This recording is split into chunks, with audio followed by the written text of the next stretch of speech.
She asked to carpool home at 7:15 on a Thursday, standing in the Meridian Strategy car park with her coat pulled close and that travel mug in her hand. The matte black one. The one with the worn sticker of a mountain on it. And I said yes the way you say yes to things you don't fully examine until later. We had been rivals for 26 months. I was aware of this. She had won every room we'd ever shared, and I had been aware of that too, in the specific, focused way you are aware of someone who keeps you honest. What I was not aware of, what I could not have predicted from any available evidence, was what she would say 40 minutes into the drive home. She had been quiet since the Northfield interchange. That was unusual enough that I had stopped pretending to focus on the road. Then she said it. I voted for you. A pause. Don't tell anyone. I kept both hands on the wheel. The city lights were just coming up over the hill to the right, all at once, the way they do on that stretch in winter, like a decision being made. I did not look at her. I understood, without working out why, that looking at her right now would be the wrong move. She had said it to the windscreen. The windscreen was the right recipient. My job was to stay out of the way of the moment. Something I didn't have a name for yet was rearranging itself behind my sternum. My name is Marcus Reed. I'm 33. I work as a senior consultant at Meridian Strategy Group, which handles mid-market brand repositioning and the occasional client crisis. And which sounds more interesting than it is approximately 70% of the time. I live in a flat on Clearwater Close. Drive a car that is functional in the way of someone who stopped caring about cars around 28. And have what my sister calls a very organized inner life and a very chaotic outer one, by which she means my kitchen worktops are unreliable, and I forget to reply to texts for days at a time. I was not, in any version of my life I had imagined at 33, a person looking for anything. I was busy. I had a full schedule, a dry sense of humor I deployed mostly on myself, and, as of 7 hours ago, a new title, Innovation Lead. Voted in by a 12-person panel of my own department. The win was 7-5, which is the kind of margin that feels clean until you think about who the 5 were and what they'd wanted instead. Her name was Simone Hart. She was 31. She had been a senior consultant at Meridian for 3 years to my 2.5, which had always given her a fraction more ground in shared rooms, a fraction she used with the precision of someone who had measured it and knew exactly what it bought her. She listened the way certain people listen, the kind that makes you feel she'd already accounted for what you were going to say and was simply waiting for you to arrive. She was not unkind. She was precise. She carried a matte black travel mug, small sticker of a mountain on it, slightly worn at the base, to every meeting, every briefing, every Thursday morning strategy call. And she set it at the corner of her space, the way you set something you don't have to think about, because it simply belongs. I had been seeing that mug across conference tables for 26 months. I had never once asked what the mountain was. The vote happened at 5:47 on a Thursday afternoon, in the main briefing room, with 12 people sitting around a table that was slightly too long for the number of people in it. Graham, the department head, had been building to it all week with the energy of a man who thought workplace democracy was a meaningful event. He stood at the front with a folded piece of paper and the deliberate pacing of someone who had practiced the pause. The room had the particular stillness of people performing relaxation. Simone was sitting 4 chairs to my left. I was not looking at her. She was not looking at me. This had required, from both of us, a sustained and unacknowledged effort. Graham opened the paper. He read the count. 7-5. He said my name. There was applause. I shook Graham's hand. I said something appropriate. I genuinely cannot tell you what. The words were constructed by the part of my brain that handles public moments, while the rest of me was doing something else entirely. Across the table, Simone had already turned to the person beside her. A clean pivot, professional and immediate. The kind of transition that takes either excellent instincts or a lot of practice, and in her case it was both. Then she caught my eye, just briefly, 1 second, and gave me a half nod. Not a smile. Something smaller and more honest than a smile. The kind that means fair result, and actually means it. That bothered me more than I expected. I couldn't have told you why. The office emptied in stages. By 7, I was the last one at my desk, running through the handover notes I'd need for Monday, and the building had gone quiet in the way buildings do when the day is finished with them. I was not, I told myself, thinking about the half nod. I was thinking about the handover notes. These were different things. The car park was dim and mostly empty when I got down there. Simone was standing near the barrier, coat on, phone to her ear, travel mug in her other hand, looking at the sky in the way people look at sky when a call is going badly and they need something neutral to aim their eyes at. She saw me, finished the call, and said without preamble, "My car's at the garage. I was going to get a cab, but it's 40 minutes apparently." "I'll drive you," I said. I don't know why I said it before she asked. I'd said yes to things faster, for worse reasons. This one I simply didn't interrogate. She said, "You really don't have to. 40 minutes is a long cab in this city." She considered me for a moment, a real look, not a professional one. The kind she almost never gave in rooms where anyone else was watching. Then she said, "Okay," picked up her bag, and walked to the car. We left the car park without speaking. Not an uncomfortable silence, the kind that arrives when two people are too tired to perform. The thing I had not expected about Simone Hart in a car was that she was completely different in a car. Not softer, exactly, just unconstructed. In the office she occupied space with intention. Every gesture considered, every pause doing work, every silence a controlled event. In the passenger seat of my very practical vehicle, she had her coat on her lap, her shoes half off at the heel, the travel mug wedged between her knee and the door, and she looked like someone who had been given permission to stop. She was watching the streets go by with the unguarded attention of someone who had nowhere to be yet. I have poor survival instincts around women who look like they've finally been given permission to stop. She navigated without being asked, read the roads aloud, quietly, like it was obvious. Left at the lights, then the motorway slip. She already had the route in her head. I did not find this surprising. In 26 months I had never once seen Simone Hart arrive somewhere without having already been there mentally. "You'll be good at it," she said, somewhere around the second set of lights, not looking at me, looking at the road. The roll. Yes, I let that sit for a moment. So would you have been. She made a sound, considered, not quite agreement, not quite dismissal. The kind of non-answer she gave in meetings when she'd already moved on to the next 3 questions in her head. "How many people do you think voted for themselves?" she asked. "Most of them," I said. "That's how votes generally work." A pause. "Not everyone." She said it lightly. Conversationally, the lightness was doing a considerable amount of work, and I noticed that, and I kept the noticing to myself.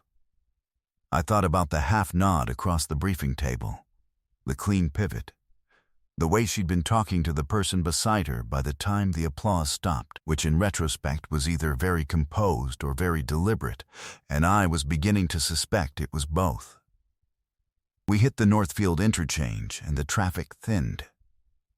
The radio was doing something quiet, in the background. Neither of us turned it off. I know what I know about Simone Hart, which is, she takes notes in red pen and never looks at them again, because writing it is the processing and the paper is beside the point. She has the same lunch 3 days a week, a specific order from the cafe on the ground floor, and something different the other two, and this is the only predictable thing about her outside of meetings. She is the first person in every room, and the last to leave every meeting that doesn't have a clear resolution. She sends emails at 6:20 in the morning and at 11 at night, and neither of them read like someone who is performing diligence. They read like someone who is genuinely still thinking about it. I had cataloged all of this the way you catalog reliable things, without deciding to. The thing about having a work rival for 26 months is that you end up knowing their professional self with a kind of intimacy that has no polite name. You know the shape of their thinking. You know when they are being cautious and when they are being bold, and which of the two a given meeting is calling for. You know the specific way they lean back in a chair when they have already decided something and are waiting for the room to catch up. You know this not because you have studied them, or at least you tell yourself not, but because their work keeps meeting yours, and somewhere along the way you stopped tracking the work and started tracking the person. That is a different thing. I had been avoiding naming it. We sat at the Kessler Road lights, long red, and she reached over and turned the radio down. Not off, just down, by about a third, without asking and without explaining. The specific, unbothered ease of it, adjusting someone else's car radio like it was simply the appropriate thing to do, landed somewhere between funny and disorienting. I did not say anything. She did not explain. The light changed. "Can I ask you something?" she said. "Yes, why did you give Chen the credit on the Folsom account?" "In the March briefing." She was looking out the passenger window. "He did good work, but you anchored it. You didn't have to." I thought about March. It was his first lead account. He needed the visibility more than I did. Most people wouldn't have done that. Most people count things differently. She was quiet for a moment. "I noticed," she said. Then, more quietly, "I've been noticing things for a while." She didn't add to it. She left it sitting in the space between us, and I had enough discipline, barely, not to pick it up yet. The motorway opened wide and the city lights came up over the hill, and Simone went quiet in a different way than she had been quiet before. Not processing quiet. Sitting with something quiet. Her hand was resting on the mug against her knee. Outside, the lights spread out below the ridge in the way they do on that particular stretch in winter, all at once, like a decision arriving. She looked at them. Then at the road ahead. Then she said it. "I voted for you." A pause just long enough. "Don't tell anyone." I kept my speed. I kept both hands on the wheel. A lorry passed in the outside lane, and the air pressure shifted briefly and settled again. "Okay," I said. She nodded once. That was the whole exchange. She looked back out the window. We drove another minute. 2. The road curved south, and the lights dropped behind the ridge, and it was just the motorway, and the dark, and the quiet hum of the engine. "The mountain," I said finally, because I needed to say something that wasn't about the vote, and because it had been sitting at the edge of every meeting for 26 months. "On the mug." "Which one is it?" She looked down at it. Something moved through her expression, small, surprised, and quickly rearranged. "Ben Nevis," she said. "I climbed it when I was 23, with my sister." "Did you make it to the top?" "Of course. A beat." She didn't. Turned back about 2/3 up. Her knee had been bad for weeks. She shouldn't have come at all. I waited. "So I went back down to her," she said. We sat on the slope for an hour and then walked down together. She said it the same way she'd said the vote, plainly, like a fact that it stopped feeling like a confession. "Did you mind?" I said, not finishing. She thought about it honestly. "No," she said. "It wasn't the point of going." Something in my chest settled, very quietly, into a position it hadn't occupied before. I pulled off the motorway at her junction and took the residential route, the quiet one where the lights are amber and the speed drops to 20. She hadn't given me her address. I hadn't asked. She had stopped directing me somewhere around the slip road, and we were both pretending this was normal. "I've been trying to figure out why I said it," she said. "Just now. The vote. You don't have to explain it. I want to." She turned the mug slowly in both hands, a small, deliberate rotation. It wasn't strategic, in case that's where you're landing. It wasn't. I don't do things that aren't considered. You know that about me. I do. So this was considered. She paused. "I just haven't fully worked out what I was considering." She looked out at the amber streets. A dog was sitting in a lit window on the left side of the road, watching us go by with enormous equanimity. "You gave Chen the credit," she said again. "In March. And then in July you pushed back on Graham in the debrief when Graham was wrong, which no one else in that room was going to do. And you did it without making Graham feel wrong, which is..." She stopped. "That's not easy. Most people who can do one of those things can't do the other." She looked at her hands on the mug. "I've been noticing things," she said again. "Quieter. For longer than I meant to." I pulled over. We were 80 meters from what I assumed was her building. She had done a small, unconscious thing with her posture a moment ago that told me we were close. I left the engine running. She put her hand on the door. She did not open it.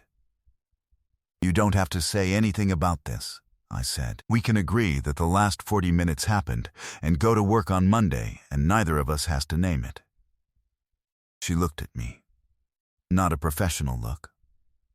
The other one, the one she had given me in the car park. The real one, the kind she almost never allowed in rooms where anyone else was watching. "Is that what you want?" she said. "There are questions you can answer quickly, and questions that deserve the real one." "No," I said. She held my gaze. Something in her face settled. Not relief exactly, but a specific kind of stillness that arrives when something you have been braced against doesn't happen. "I voted for you," she said again, deliberately. "Because when I sat in that room with a ballot in front of me and thought about who I actually wanted to win, not who the better candidate was on paper, not who had the stronger case, I kept arriving at the same answer. And the answer wasn't me." She was looking at the mug. "And I've spent a long time being the answer." She heard herself say it. The smallest thing happened in her expression. "That was more than I planned to say," she said. "I know," I said. "I'm glad you said it." She looked up. I thought about what I wanted to say. I think in structures, how weight is distributed, what a thing is built on, what would hold. The right sentence doesn't come quickly when you're trying to get it right. "I've taken the long route home 3 times this week," I said. "The one that goes past the Hewitt Street building." I told myself it was traffic, every time. She was quiet. "Then, that's 5 minutes out of your way, at least. I've timed this commute." She almost smiled. "I know exactly how much out of your way that is." Of course she did. She had probably cataloged it the first time and filed it and then noticed it again and then a third time, and then done the thing that very precise people do when something stops fitting neatly into a category. She'd stopped naming the category and started watching it instead. "Simone," I said. She looked at me. "I've been giving you the long route explanation for 3 weeks, I said. "I'm tired of the long route explanation." She looked at me for a long moment. The amber light was doing something specific to the quiet in the car, making it feel both smaller and more permanent than either of us was ready to put words to. Then, without speaking, she reached over and turned the engine off. The silence was complete. "Okay," she said, very quietly. I reached over and put my hand over hers, carefully, gently. The kind of gesture that is a question before it is a statement. She looked down at it. She did not move her hand. For the record, she said, her voice steady but doing careful work to stay that way, "I would have been an excellent innovation lead." "You would have been exceptional," I said. "Don't let that become a thing." "Too late," she laughed, soft, genuine, with rough edges, nothing like the polished professional version. The laugh she kept for when she'd stopped performing. I had never heard it before, and I found, immediately, that I wanted to hear it again. She looked at the building. She looked at me. "There's tea upstairs," she said, "if you're not in a rush." I was not in a rush. She got out of the car. I got out of the car. She had the travel mug in her hand, and the amber light caught the sticker as she turned toward the building, Ben Nevis worn at the edges. A mountain she had climbed and come back from, without finishing. Because finishing hadn't been the point. She waited for me at the door with the patience of someone who has already decided the outcome and is simply allowing the event to confirm it. I followed her in. The door closed behind us. The car park was quiet, and the city was doing what cities do at night, going on without us, which was exactly right.